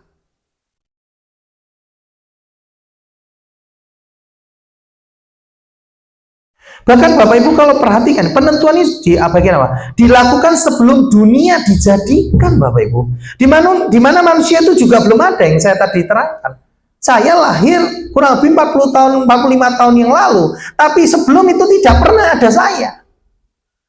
Tapi kalau selama ketika saya hidup dan saya berjumpa dengan anugerah, saya menerima anugerah khusus Yesus sebagai Tuhan dan Juru Selamat saya dipanggil untuk melayani Tuhan, saya dipanggil untuk mengajarkan firman Tuhan, saya hidup di dalam umat tebusan Tuhan, saya disatukan dalam tubuh gereja yang satu itu, invisible church, di dalam satu kepala yaitu Yesus Kristus. Berarti saya orang diselamatkan. Tapi apa yang menjadi kemampuan saya sehingga Tuhan pilih saya? Nggak ada yang tahu. Nah akhirnya kalau kita melihat ini Bapak Ibu, apa yang harus kita lakukan? Yang pertama, kita harus selalu bersyukur Bapak Ibu kepada Allah atas keselamatan kita. Saya ada intinya Bapak Ibu untuk menyuarakan ini. 2 Tesalonika 2 ayat 13 ya. Akan tetapi kami harus selalu mengucap syukur kepada Allah karena kamu saudara-saudaraku yang dikasihi Tuhan. Sebab Allah dari mulanya telah memilih kamu untuk diselamatkan dalam roh yang menguduskan kamu dan dalam kebenaran yang kamu percayai. Kita ini harus bersyukur Bapak Ibu. Karena itu kalau saya mengatakan bersyukurnya orang Kristen itu bukan karena keadaan. Bukan karena Bapak Ibu sekarang sedang mengalami bisnis yang baik, pekerjaan yang baik, keluarga yang baik, segala sesuatu yang sedang baik-baik saja, yang sehat, baru Bapak Ibu bisa bersyukur. Bukan. Mengapa orang Kristen di tengah penderitaannya, kalau kita lihat martir-martir Kristen, mereka yang harus di gereja-gereja bawah tanah, mereka yang harus disiksa oleh pemerintahan rezim, mereka yang harus bahkan mengorbankan dirinya, keluarganya, namun mereka tetap bisa bersyukur. Mengapa? Karena syukur ini beyond, melebihi dari keadaan yang terjadi di depan mata kita. Namun syukur ini karena apa? Engkau telah dipilih oleh Allah. Di dalam hidupmu kamu adalah orang yang diselamatkan. Bahkan di dalam satu pergumulan Bapak Ibu ya, Bapak Ibu kalau yang tidak mengalami pemilihan Allah, Bapak Ibu sebenarnya maaf ya, lebih sial atau lebih naas dari seekor hewan. Mengapa? Saya mau tanya. Saya punya anjing Bapak. Kalau di sini anjingnya sudah habis semua kalau nanti Natalan. Anjing saya lucu, kecil ya, mungil, tidak bisa dimakan. Anjing saya hidup setelah dia dilahirkan oleh induknya. Lalu lucu-lucunya menyenangkan kita, ya kan ya? Entah kenapa nanti satu waktu sakit atau apa mati, betul kan? Setelah mati kemana anjingnya? Gone. Hewan tidak ada penebusan Kristus loh Bapak Ibu ya. Jangan sampai nanti menginjili hewan ya. Nanti saking cintanya sama anjingnya diajari tiap hari Injil Kristus ya. Kamu percaya Yesus ya, nanti kamu mati kita ketemu di surga. Tidak ada ya. Jadi perhatikan bahwa dia hidup, berkembang biak, menyenangkan orang, makan, dikasih makan, mati, udah selesai, betul ya? Kita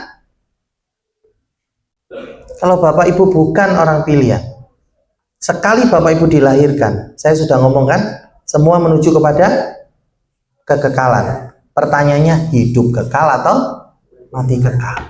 Pada waktu Bapak Ibu bukan orang pilihan, maka Bapak Ibu menuju ke mati kekal. Bapak Ibu yang mati kekal yang jadi pilih ini, hidupnya lebih naas dari seekor hewan. Karena itu betapa bersyukurnya kalau Bapak Ibu itu adalah orang pilihan. Itulah yang kenapa kita sebagai orang Kristen melebihi dari keadaan yang kita alami. Engkau harus bersyukur di hadapan Tuhan. Kenapa? Engkau orang pilihan, ditebus oleh darahnya. Ini bukan main-main. Kalau saya bersyukur hari ini, bahkan di tengah kelan saya bisa mengajarkan di komit ini.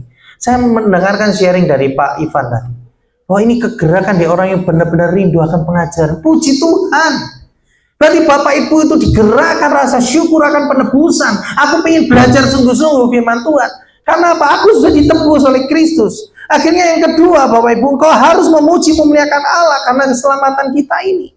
Inilah salah satu aspek yang Bapak Ibu telah lakukan. Memuji memuliakan Allah dalam apa? Pengajaran yang benar, tunduk dalam firman Tuhan. Puji Tuhan.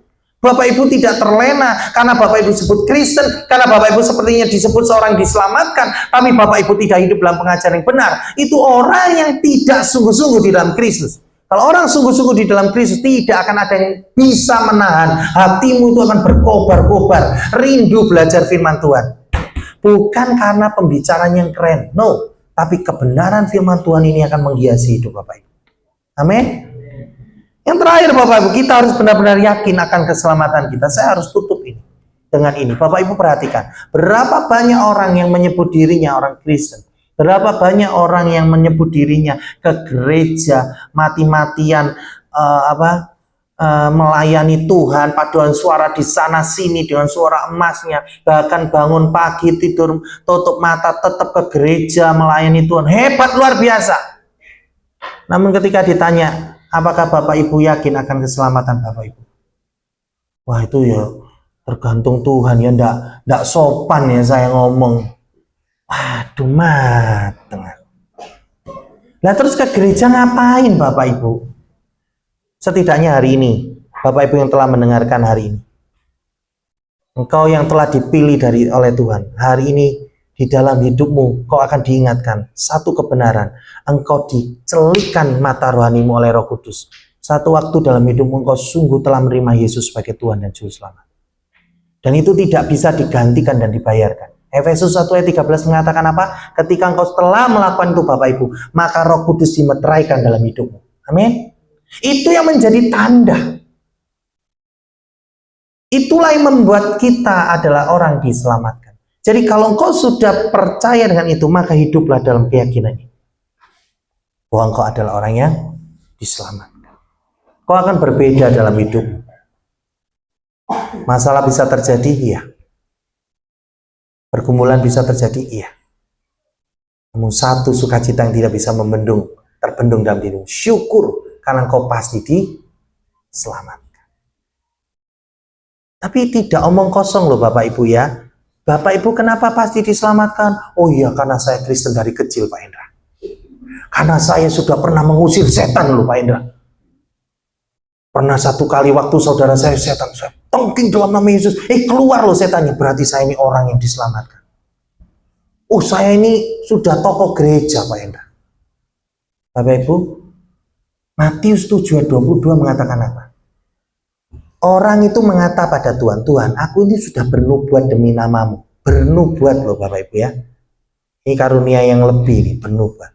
Yang kedua, saya mengusir setan demi namamu. Mengusir setan Bapak Ibu. Gak berhenti. Saya juga membuat mujizat demi namamu Yesus. Orang ini hebat lah. Ini kalau di kalangan gereja, orang Kristen sekarang ini orang yang sangat hebat Bapak Ibu. Namun Tuhan Yesus ngomong apa? Aku tidak mengenal.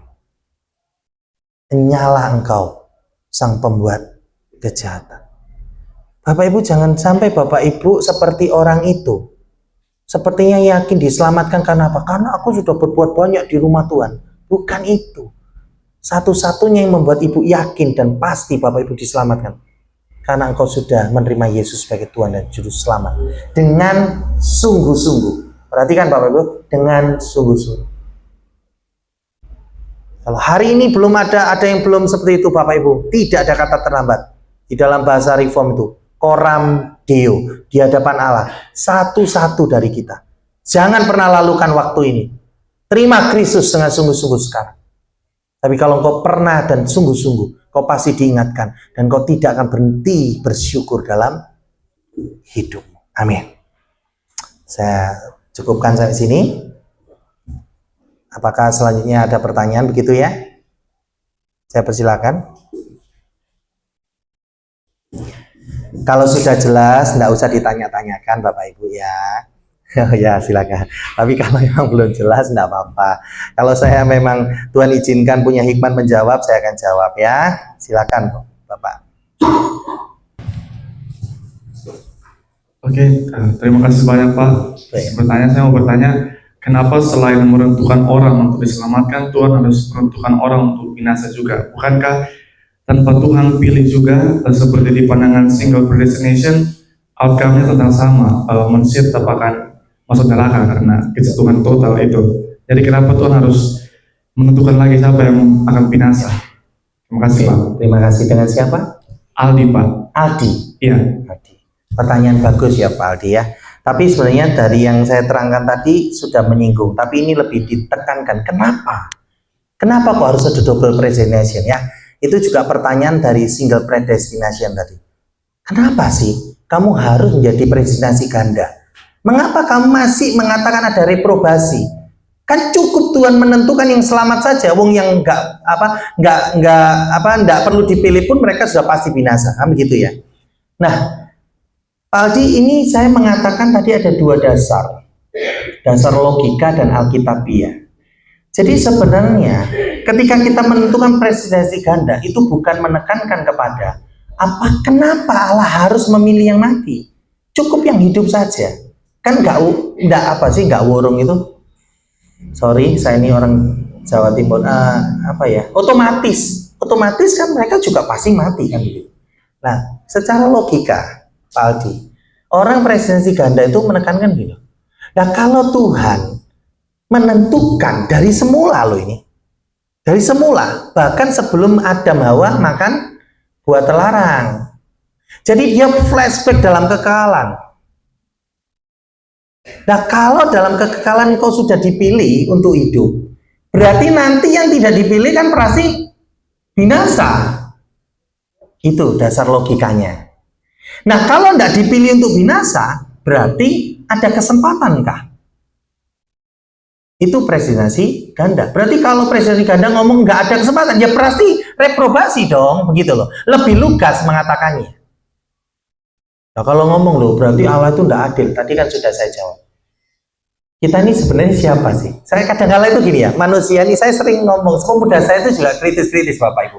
Kadang-kala ketika dia bertanya melebihi dan saya cuma mengingatkan ini, kita ini siapa ya? Kita ini Tuhan atau kita ini ciptaan? Coba renungkan, kita ini Tuhan atau ciptaan? Ciptaan. Lalu kalau kita ciptaan, siapa kita yang berani menasihati Tuhan atau menegur Tuhan? Tuhan nggak adil dong kalau kayak gini. Saya mau tanya, keadilan itu adalah sebuah prinsip penentuan atau itu sebenarnya bisa merujuk pada pribadi? Tuhan itu keadilan itu sendiri. Bisa paham? Kalau saya bisa menilai adil dan tidak, itu karena Tuhan telah menyatakan keadilan dan tidak. Kita tidak bisa menasihati Tuhan dalam keadilan. Jadi ketika kita menundukkan pikiran ini, kita bisa melihat bahwa sebenarnya keadilan sempurna itu adalah Sang Maha Adil sendiri, yaitu Tuhan. Lah kenapa dia bisa memilih yang lain binasa, yang lain diselamatkan? Di dalam satu pemahaman kita, paling sederhana begini, itu adalah kehendak absolut Tuhan. Atau yang paling gampang, itu yang terbaik dan paling adil dari Tuhan. Nah, terus kalau kita timbang-timbang dengan pemikiran kita, tidak akan pernah ketemu karena kita ini orang yang tidak sempurna. Lalu yang kedua, dasar Alkitab tadi Pak Aldi. Di dalam Alkitab memang ada orang yang memang ditentukan untuk binasa, seperti Yudas tadi. Berarti kalau ada penentuan itu di dalam Alkitab, berarti kan memang ada penentuan itu. Atau paling gampang ya, paling gampang. Pada waktu saya berkhotbah, saya menginjili. Saya mati-mati yang menginjili, memberitakan Yesus adalah Tuhan, Yesus adalah juru selamat, Yesus yang membuat engkau diselamatkan. Amin, amin semua. Mari yang sungguh-sungguh menerima Kristus, angkat tangan. Tidak semua juga yang memahami itu. Loh, padahal kan sama-sama mendengar, pembicaranya sama. Tapi kenapa ada orang yang dibuat tuli walaupun mendengar, dibuat buta walaupun melihat? Itu kan firman Tuhan. Karena memang dia ditetapkan untuk tidak diselamatkan. Kita harus menerima itu. Karena kita bukan universalisme ya. Kita bukan semua orang diselamatkan. Loh ya enak kan semua orang diselamatkan. Ngapain saya ngajarin Bapak Ibu sekarang? Hidup saja, nikmati. Hidup sekali kok. Nanti kan diselamatkan karena Kristus sudah datang. Parah. Nanti ketemu Tuhan, lu Tuhan terima kasih Engkau telah menebuskan. Siapa kamu? Aku tidak mengenalmu. Matilah kita. Ya, oke? Pak Aldi, jelas? Oke. Ya, sama-sama. Ada lagi?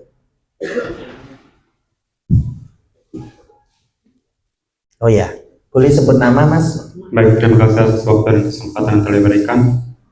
Perkenalkan nama saya Pence Suwan. Pence.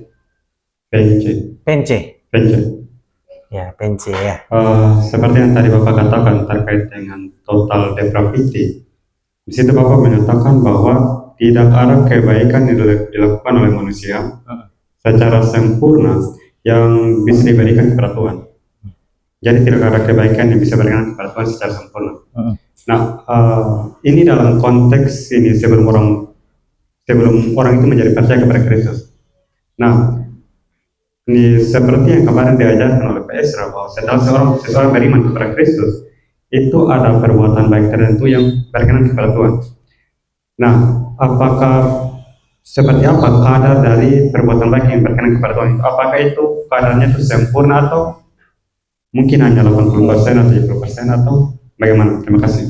Ya, terima kasih Pak Pence. Saya salah Pence? Betul? P atau V? V. Pence. Maaf ya, lidah saya lidah orang Jawa. Oke, namanya keren-keren sih. Oke, pertanyaan yang bagus Pak ya. Jadi begini, Bapak Ibu, kalau kita ini sebenarnya sebagai orang yang mau percaya sungguh-sungguh, kita ini sudah dibekali oleh banyak bapak gereja yang sungguh-sungguh merenungkan menjawab pertanyaan ini. Mereka itu merangkum di dalam pengakuan-pengakuan iman. Dan Bapak Ibu kalau mau belajar lebih dalam lagi, pergolakan setiap pengakuan iman itu banyak. Nah, salah satunya Bapak Ibu pasti juga mengenali, namanya adalah Katekismus Heidelberg. Pernah dengar?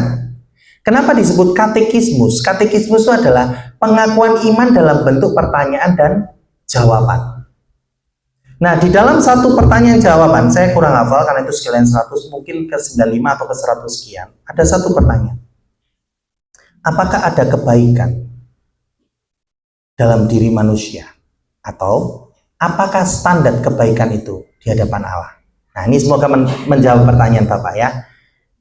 Pertama, standar kebaikan yang disebut yang berkenan di hadapan Allah. Yang pertama adalah kebaikan itu harus berdasarkan iman yang benar. Jadi tanpa iman yang benar, itu bukan kebaikan di hadapan Allah. Oke? Yang kedua, itu dijawab. Yang kedua, disebut kebaikan itu harus berdasarkan apa? Dasar yang benar. Dasarnya firman Tuhan. Oke? Dan yang ketiga, sebut kebaikan itu karena apa? Memuliakan Allah. Ya, 3 standar itu ya. Mari kita tetapkan kepada semua kebaikan yang tadi saya ngomongkan ya. Kalau sebelum di dalam Kristus dan sesudah di dalam Kristus. Kalau sebelum di dalam Kristus, apakah kebaikan ini bisa disebut kebaikan? Sebutkan semua kebaikan. Bahkan yang paling ekstrim, mau mati demi sahabatnya. Keren ya? Mau mati demi keluarganya. Itu kebaikan enggak? Di depan manusia kebaikan. Tapi perhatikan, ketika itu disebut kebaikan di hadapan manusia, sekarang di hadapan Allah harus berdasarkan 3 standar ini. Berdasarkan standar yang benar. Di dalam firman Tuhan, Tuhan mengajarkan, kalau engkau mengasihi bahkan bisa memberikan nyawa bagi yang kau kasih. Seperti contohnya Tuhan Yesus malah standarnya. Memenuhi standar? Memenuhi, ya. Berarti masih oke ya. Yang kedua, berdasarkan iman yang benar. Apakah orang itu melakukan dalam iman yang benar? Apakah dia percaya Yesus sebagai Tuhan dan Juru Selamat dengan sungguh-sungguh? Kalau tadi contoh di luar Kristen, Tidak. So kalau tidak, apakah itu memuliakan Allah? Tidak. Jadi kalau saya katakan tadi kebaikan sempurna itu adalah yang memenuhi standar Allah. Karena itu kalau orang yang di luar Kristen mengatakan banyak kebaikan, tetapi Yesaya mengatakan semua kebaikan manusia seperti kain kotor di hadapan Tuhan. Kenapa? Itu seperti kenajisan, kejijikan, karena total depravity. Contoh ya, saya suka dengan tokoh ini. Teman-teman ingat pada waktu Yakub mau menerima berkat dari Ishak, ayahnya. Ingat peristiwanya? Pada waktu itu dia disuruh menyamar jadi Esau, betul? Nah, pada waktu itu dia dikenakan jubah berbulunya Esau, betul? Lalu dibuat kasar dan sekitar Ishak menjamannya dan mencium bau Esau, maka Ishak menganggap Yakub adalah Esau dan diberkati. Kalau tanpa itu semua, saya yakin Ishak tidak akan memberkati Yakub, karena tidak ada penutupnya dan tidak ada bau Esau yang keluar. Betul ya? Bapak Ibu perhatikan, kita ini di hadapan Allah dibenarkan karena ada jubah pembenaran Kristus, darah Kristus yang menutupi kita. Jadi tanpa jubah itu, maka engkau seperti apapun di hadapan Tuhan itu engkau adalah berdosa. Allah itu kudus, tidak bisa bahkan satu dosa sekalipun yang bersentuhan dengan dia, pasti mati. Nah, apakah ada manusia sempurna? Tidak ada. Jadi kita ini dibenarkan bukan karena kita sempurna, tapi ketika kita terima Kristus, maka darah Kristus membuat jubah pembenaran Kristus itu melingkupi kita, sehingga Allah melihat kita sudah bukan lagi kita, namun Kristus yang ada di dalam kita, yang menaungi kita. Itulah konsep pembenaran. Bisa paham, Pak?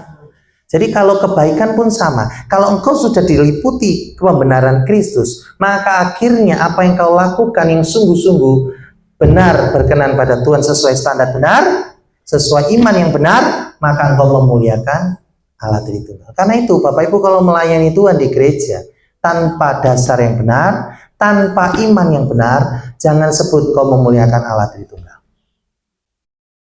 Kalau engkau tidak sungguh-sungguh dalam Kristus, maka engkau belum berkenan kepada Tuhan. Apakah paham Pak Vinci? Jadi standar kebenarannya, kebaikannya tadi dalam pertanyaan. Bolehlah, alangkah baiknya nanti boleh searching di internet ya, Katekismus Heidelberg itu pertanyaannya bagus, banyak sekali.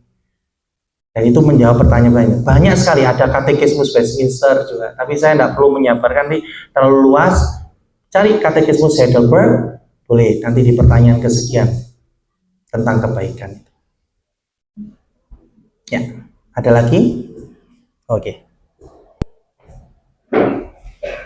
Ini baik, saya perkenalkan, nama saya Riko. Saya ingin bertanya, ini seperti yang sudah dijelaskan oleh Pak tadi bahwa ini setiap orang itu dipilih untuk selamat dan dipilih untuk binasa. Terus ini bagaimana dengan apa ya Kak? Ini hubungannya dengan free will yang ketemu punya begitu. Ini apakah itu tidak berpengaruh sama sekali atau bagaimana? Terima kasih. Ya, ini pertanyaan-pertanyaan bagus ya. Memang ini berarti komit ini sungguh-sungguh belajar suka penggaliannya. Saya melihat kadang-kala itu dari pertanyaan ya. Saya bersyukur bisa menyampaikan seminar tempat ini, berarti teman-teman menyikapi dengan baik. Nah, salah satu pertanyaan ini, kalau memang sudah ditentukan binasa, disentuhkan hidup, ya kan? Lalu buat apa? Free will-nya di mana? Betul ya? Free will di mana? Gak ada. Ya sudah, akhirnya kita sebut itu bahasa dunia itu ngomong apa? Ya sudah takdir. Semua kan Tuhan atur. Akhirnya jatuh dalam dosa fatalisme.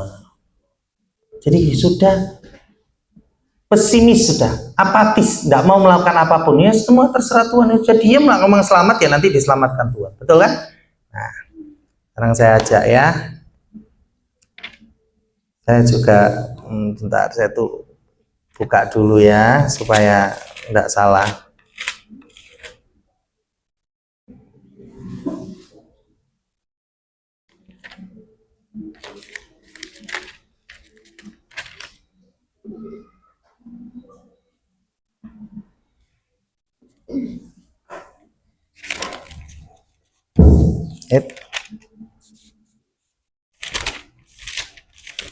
Sebelum saya jelaskan, saya harus menemukan dasarnya supaya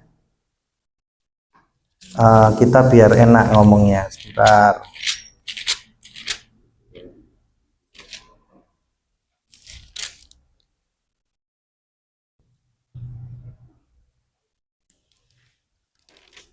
Ya kok menemukan ya. Oke, sekarang saya jawab dulu ya, baru nanti saya akan carikan. Kalau kita ngomong sekarang, kita di tempat ini, saya mau tanya ya, apakah keyakinan Riko terhadap teman sebelahnya, dia diselamatkan, dia dipilih atau tidak? Tahu enggak? Nggak tahu.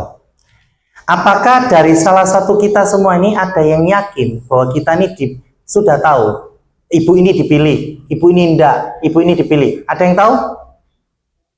Tidak tahu. Betul ya? Berarti semua ini hidup bersama di dalam dunia ini. Betul ya? Nah, sekarang saya mau tanya, kalau sekarang kita sama-sama berdiri dengan benar, hidup dengan sama, dengan aturan yang sama, lalu bagaimana kita bisa mengatakan saya dipilih dan tidak dipilih? Taunya dari mana? Iman, oke. Iman kepada siapa? Yesus Kristus. Jadi free will itu di mana tempatnya? Free will itu adalah di dalam dunia ketika kamu hidup di dalam ketundukanmu pada firman Tuhan, dalam hukum yang Tuhan berikan. Tapi jangan Anda hidup di atas hukum, karena yang di atas hukum cuman Tuhan. Nah, kalau sekarang pertanyaan ini dibalikan kepada kita, loh, kita sudah ada yang dipilih dan dia pilih, ya sudah kita biarkan saja. Kan apa jadi itu? Berarti Anda sedang berada di atas hukum. Anda mau menjadi Tuhan. Bisa paham sampai detik ini? Nah, kalau Anda di atas hukum, ya berarti Anda bukan manusia. Anda ingin menjadi Tuhan. Anda ingin menasihati Tuhan. Anda ingin ngomong sama Tuhan, Tuhan. Berarti kalau Anda ada yang milih mati, ada yang milih, ya berarti gimana kehendak bebas? Wah, Anda berdiri selevel dengan Tuhan. Padahal di dalam bagian firman Tuhan sebenarnya ada ya, Tuhan mengatakan pikirkan perkara yang di bumi dan biarkan yang menjadi bagian Tuhan adalah Tuhan. Yang Tuhan bukakan itulah yang kamu pikirkan. Maksudnya apa? Ketika kita hidup di dunia sekarang ini, kita tidak bisa menghakimi semua orang, tetapi hari ini engkau punya free will enggak? Engkau bisa pilih percaya atau tidak, betul enggak? Hari ini engkau bisa menyambut ajakan Roh Kudus atau tidak. Itulah kehendak bebas. Kalau Anda mau mundur lagi, jangankan langsung di dalam pemilihan Tuhan, predestinasi Tuhan. Bahkan Anda bisa mengatakan begini, bagaimana mungkin saya beriman kalau belum Allah Roh Kudus mencelikkan? Berarti kalau saya tidak dicelikkan Roh Kudus, saya tidak bisa beriman. Ya sudah, berarti kan akhirnya predestinasi Tuhan. Berarti ketika teman-teman menganggap itu, berarti free will kalian diletakkan pada apa? Kalian menjadi orang yang tidak memilih Kristus. Tapi kalau kalian menyambut sekarang ajakan Tuhan, di dalam hati kalian ini akan ada satu kehendak bebas. Engkau sambut anugerah atau tidak. Apakah engkau dipilih atau tidak? Itu adalah ranah Tuhan. Amin. Jadi kalau ditanya kehendak bebas ada, pasti ada. Sampai sekarang pun saya datang ke tempat ini, saya tetap memutuskan, saya tetap datang atau tidak. Di dalam kehidupan ini saya bisa memutuskan, saya tetap jadi hamba Tuhan atau tidak. Saya tetap bisa memutuskan, saya mau misi atau tidak. Semua saya bisa putuskan. Tetapi satu hal yang di ranah Tuhan, pemilihan Tuhan, kita tidak akan bisa tahu. Yang kita bisa tahu cuma adalah tanda yang Tuhan berikan dan cara kita ada di dalam Kristus. That's it. Nah, kalau sekarang Bapak Ibu sudah diberitahukan caranya Anda tidak memilih karena Anda mau memberontak melawan Tuhan, nggak adil Tuhan, berarti Anda masuk di dalam poin yang tidak dipilih. Yaitu yang dikatakan mendengar tapi tidak memahami, melihat tapi tidak melihat. Punya mata tapi tidak bisa melihat. Saya ada satu ilustrasi yang bagus ya. Satu waktu itu pendeta itu keluar dari bandara, dia naik taksi. Yang nyupir taksi ini orang yang tidak percaya Tuhan. Lalu dia tahu mungkin pakaiannya ini orang pendeta. Lalu dia katakan begini, Bapak Kristen ya? Oh iya, Bapak tahu orang Kristen itu orang yang paling sombong. Oh ya? Iya, orang Kristen itu yang selalu mengatakan dirinya pasti selamat. Sombong sekali. Hanya karena terima Yesus langsung selamat. Kok gampang sekali. Yuk ngomong terus ya. Akhirnya pendetanya setelah selesai, gampang ya Pak? Iya. Bapak mau terima Yesus enggak? Oh sorry, saya tidak mau. Saya sudah punya banyak ngomong. Sampai sini bisa paham enggak? Itu anugerah, itu enggak bisa ditolak. Enggak bisa kamu pilih. Tapi dia punya pilihan, kehendak bebas. Dia tolak anugerah itu. Tapi setelah kita melihat buah dari semua itu, kita bisa memahami bahwa bersyukurlah kalau engkau adalah orang pilihan. Gak gampang Bapak Ibu, sungguh. Hatimu bisa menerima Yesus sebagai Tuhan dan Juru Selamat yang sungguh-sungguh. Hatimu keluar ucapan syukur, itu anugerah. Yaitu tandanya. Oke? Ya, terima kasih. Saya harusnya nyari lagi ayatnya, tapi karena waktu nanti kehabisan waktunya. Ya, Mbak Tuhan pun kadang bisa ketutup ya ayatnya. Ya, sambil mungkin ada pertanyaan, kalau tidak ada bisa ditutup. Sambil saya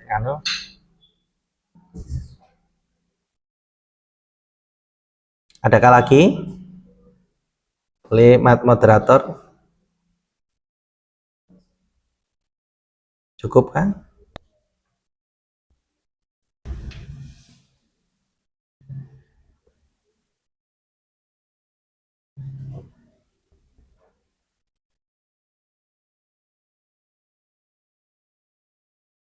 Cukup ya? Cukup ya? Berarti sudah selesai? Bisa kita tutup kah? Ya. Saya penasaran. Kok tiba-tiba ayatnya bisa hilang ya? Bapak Ibu kalau belajar firman Tuhan tuh kadang tuh uniknya begini Bapak Ibu.